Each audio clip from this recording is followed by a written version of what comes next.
Para mufassir sepakat, banyak ayat turun yang memberitakan Al-Walid akan masuk neraka, menyifatinya dengan sifat paling buruk, perkataan dusta dan berbohong terhadap Allah Subhanahu wa Ta'ala dan Rasulnya Shallallahu Alaihi Wasallam.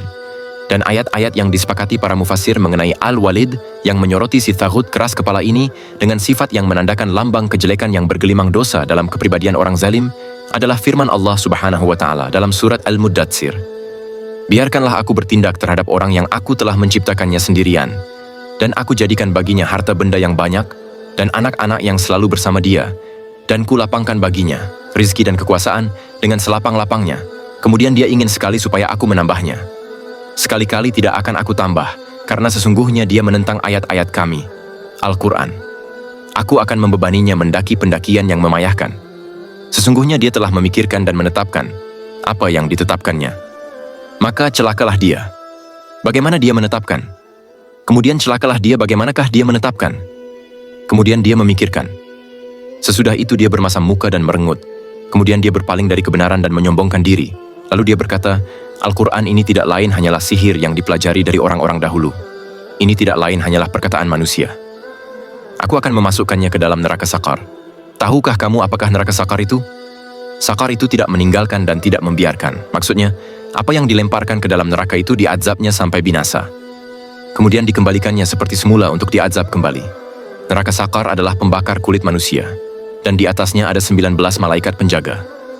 Surat Al-Muddatsir ayat 11-30. Telaah serius ayat-ayat lalu akan menggambarkan kepada kita metode yang memukau, pertempuran yang dahsyat dalam jiwa Al-Walid. Saat dia melihat, kemudian bermuka masam dan merengut, dan setelah merasa sakit lagi sempit, dia mencela dirinya sendiri dengan berkata, lalu dia berkata, Al-Quran ini tidak lain hanyalah sihir yang dipelajari dari orang-orang dahulu. Surat Al-Muddatsir ayat 14. Dengan demikian, dia berhak mendapat murka Allah Subhanahu wa Ta'ala pedih siksanya. Bahkan Allah menyifatinya dengan sifat yang tercela di banyak tempat dalam Al-Quran. Al-Qurtubi rahimahullah berkata tentang ayat-ayat yang diturunkan berkenaan dengan Al-Walid. Semua ini diturunkan berkenaan dengan Al-Walid ibnul Mughirah. Kami tidak mengetahui bahwa Allah Subhanahu wa Ta'ala telah menyebutkan aib seseorang sedetail yang disebutkan bagi Al-Walid. Allah menampakkan aib yang menempel tak terpisahkan darinya di dunia dan akhirat.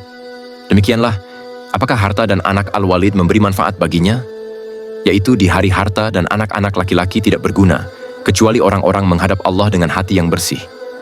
Surat Asy-Syu'ara ayat 88-89.